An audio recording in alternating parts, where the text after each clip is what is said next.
Ala kulli muslim. Menuntut ilmu adalah kewajiban bagi setiap muslim. Kalau suatu perkara ini wajib, berarti itu ibadah. Betul tidak? Jadi kalau suatu perkara dikatakan wajib, jangankan wajib, kalau dikatakan sunnah saja itu ibadah, apalagi wajib. Nah, kalau memang menuntut ilmu, belajar agama, bermajelis ilmu adalah ibadah, maka perlu kita ketahui yang namanya ibadah pasti ada adab-adabnya. Betul? Dalam hal apapun, sholat ada rukunnya, ada kewajibannya, ada adab-adabnya. Begitu juga zakat, begitu juga haji, ada rukunnya, ada syaratnya, ada adab-adabnya. Jadi dalam masalah ibadah kita ketahui ada adab-adabnya. Dan kita baru saja kita ketahui atau sudah sering kita ketahui bahwa belajar agama, bermajelis ilmu adalah ibadah. Berarti bermajelis ilmu, hadir di majelis ilmu juga ada adab-adabnya.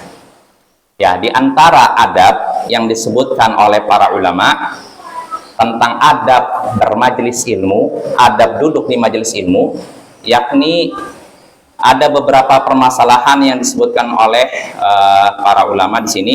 Saya mungkin akan membacakan dari kitab ulama, dari kitab Tadhkiratus Sami' al-Mutakallim fi Adabil Alim wal Muta'allim, karya Imam Badruddin Ibnu Jama'ah Al-Kinani Asy-Syafi'i. Jadi apa adabnya dalam menuntut ilmu, dalam di majelis ilmu Bapak ya. Sini karena pembahasannya panjang kita nggak akan bahas semuanya, karena ini kan cuma selingan saja ya. Jadi kata Syekh ini at-thamin, permasalahan adab menuntut ilmu yang ke-8 bagi penuntut ilmu. Kita semua penuntut ilmu, kita semua pelajar ya. Selama kita hidup kita adalah penuntut ilmu.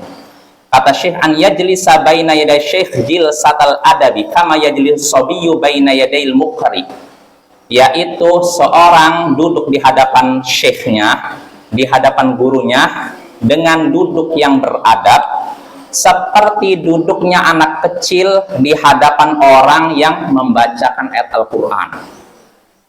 Sebagaimana kita tahu kalau ada anak kecil belajar baca Quran kan memiliki adab kan, nggak mungkin dia ya kan, pasti ada adabnya. Nah begitu pula ketika kita berada di depan syekh, di depan guru, kita pun harus punya adab.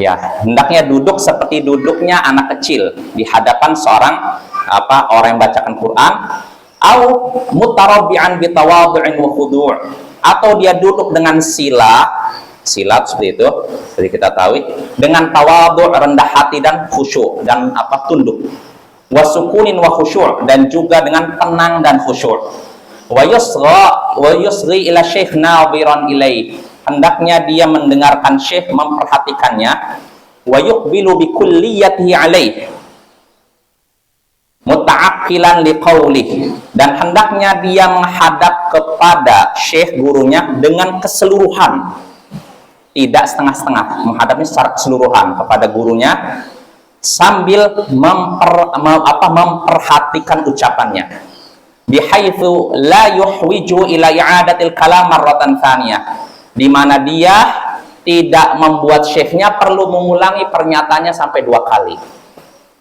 Artinya kalau orang memperhatikan perkataan seorang, kalau benar-benar perhatikan, dia langsung paham, nggak perlu diulangi 2 kali. Artinya adab kita di hadapan guru itu, kalau guru menyampaikan kita dengarkan sampai kita nggak perlu mendengar syekh ini ulangi 2 kali, cukup sekali kita paham. Artinya kita benar-benar perhatikan, pandangan kita tertuju pada syekh, pada guru. Lalu kata syekh ini, wala yaltafit min ghairi darurah, kata Imam Ibnu Jama'ah ya, beliau hidup di abad 7. Dan hendaknya seorang pelajar, seorang murid tidak menengok tanpa darurat, tanpa ada kebutuhan yang mendesak. Jadi ketika belajar, loh ini seperti seperti militer ya, inilah majelis ilmu adalah majelis ibadah, bukan main-main Bapak ya. Kalau ini ilmu agama ya, kalau majelis ilmu dunia saja punya adab, punya etika, apalagi majelis ilmu agama. Jadi ada etika yang perlu diperhatikan sini. Jadi kata Syekh, jangan dia menengok tanpa kebutuhan, wala yanzur ila yamini, dan jangan dia menengok arah kanannya, au shimali atau kirinya, au fauqi atau atasnya. Ya, betul. Au qaddamihi li ghairi haja, atau dia nengok ke depannya tanpa ada kebutuhan. Ya sana. Ini di sini, gurunya sini, dia menghadapnya sini. Tanpa ada kebutuhan. Ya kalau ada kebutuhan nggak apa-apa. Misalkan ada terjadi peristiwa di samping, ada orang terjatuh, kita tengok, oh iya, harus diangkat, dibantu kan. Nah, tapi kalau tidak ada seperti itu, hendaknya perhatiannya penuh kepada guru ya. Dan ini sekali lagi, karena apa? Karena majelis ilmu adalah majelis ibadah, bukan tempat, bukan istilahnya tempat untuk duduk-duduk biasa. Ada adab dan etikanya. Jadi perhatikan apa yang disampaikan guru, tidak tersibukkan dengan yang lain, tidak nengok kanan, kiri, depan tanpa kebutuhan. Ya, wala siyama 'inda bahfihi lahu, terutama ketika seorang guru ini lagi membahas permasalahan yang dibutuhkan. Au 'inda kalamihi ma'ahu, atau ketika gurunya sedang berbicara dengannya. Fala yanbaghi an yanzura illa ilaih, maka tidak sepantasnya ia melihat kecuali ke arah gurunya. Wala yattarib li dhajjatin yasma'uha, bahkan kata Syekh ini, kata Imam Ibnu Jamaah, jangan dia sampai yattarib, bergetar istilahnya, karena ada hiruk pikuk yang dia dengar. Sampai begitu. Jadi artinya kalau misalnya ada anaknya, enggak usah nengokin. Ya. Jadi benar-benar perhatian kepada guru. Atau dia ketika dengar suatu hiruk pikuk mungkin di luar, dia nengok gitu. Kalau kata Imam Ibnu Jamaah, jangan. Wala siyama 'inda bahfihi lahu, terutama ketika sekali lagi dia sedang mencari, membahas sesuatu yang dia butuhkan ya. Nah ini Bapak ya, ini pembahasannya panjang, intinya majelis ilmu, majelis ibadah ya. Yang namanya ibadah ada adabnya. Dan di antara adab menuntut ilmu yaitu kita mencurahkan perhatian kita sepenuhnya untuk menyimak ilmu yang disampaikan, tidak disibukkan kiri kanan. Kalau zaman sekarang biasanya nggak kiri kanan, tapi apa? Ya kan? Kadang kita tersibukkan dengan ini sehingga tidak menyimak apa yang disampaikan. Jadi ilmu agama ini Bapak ya, ini bukan murah, mahal sebenarnya, mahal Bapak ya, nggak bisa dinilai dengan dunia. Maka ketika kita menduduk di sebuah majelis yang isinya ilmu agama, hendaknya kita mencurahkan perhatian sepenuhnya dalam rangka menghargai ilmu yang disampaikan, bukan orangnya sebenarnya. Orang yang menyampaikan manusia biasa, tapi ilmu yang disampaikan lain yang tidak biasa. Ini istimewa Bapak ya, lebih baik daripada dunia dan seisinya. Maka hendaknya kita memuliakan ilmu dengan mencurahkan perhatian kita sepenuhnya kepada ilmu, tidak tersibukkan dengan yang lain. Mudah-mudahan jelas ya. Walaupun ilmu yang didengar ini sudah ratusan kali didengar, tetap perhatikan, simak dalam rangka menghargai ilmu yang disampaikan. Imam Atha bin Abi Rabah, seorang ulama besar, mufti kota Mekah, ulama tabi'in. Suatu hari ada seorang pemuda datang kepada beliau menyampaikan hadis.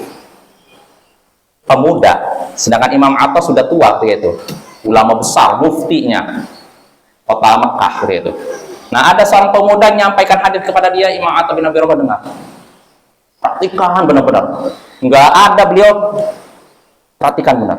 Sampai akhirnya setelah pemuda ini pergi, Imam Atha bin Abi Rabah berkata kepada orang-orang sekitarnya, pemuda ini tadi menyampaikan hadis, lalu aku pun menyimaknya, benar-benar memperhatikannya, padahal hadis ini telah aku dengar sebelum ia dilahirkan.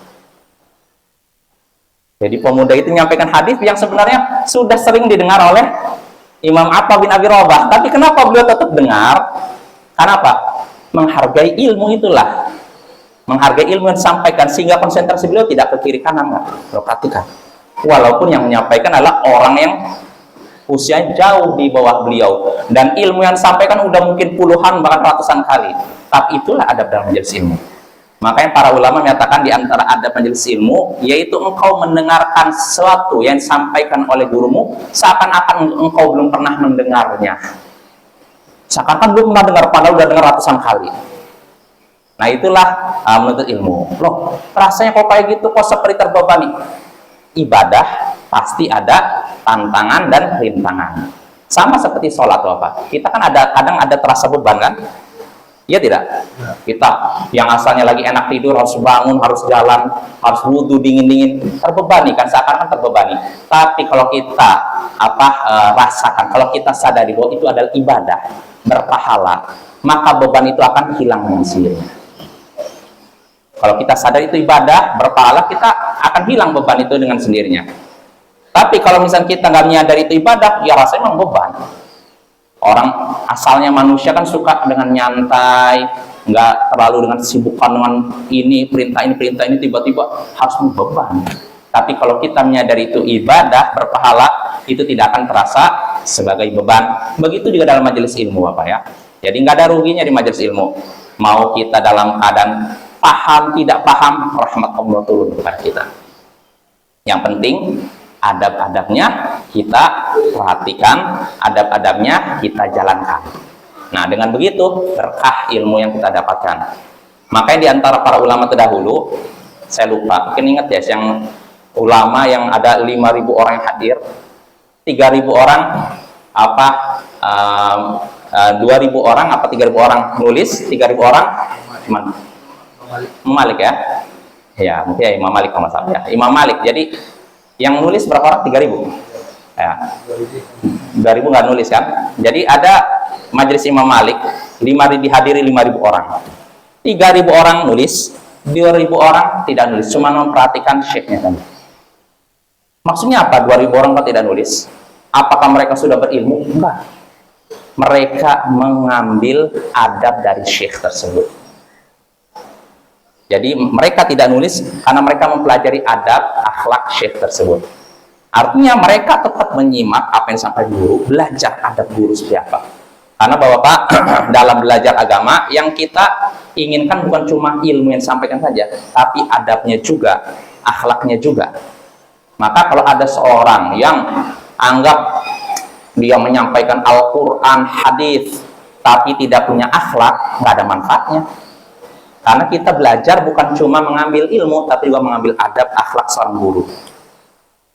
Jelas ya? Walaupun seorang guru akhlaknya belum tentu 100% baik, atau budi pekertinya 100% sempurna. Enggak, manusia nggak ada yang sempurna. Tapi tentu saja di antara yang sedikit, yang kekurangan dengan kelebihan, banyak kelebihan, maka kita ambil yang lebih itu. Dan kita nutup mata dari yang kurang itu. Nah itu Bapak ya. Jadi ini sekilas menyinggung tentang masalah adab menuntut ilmu, ya supaya ilmu yang kita dapatkan berkah, bermanfaat untuk diri kita, untuk keluarga kita, atau orang-orang yang terdekat dengan kita.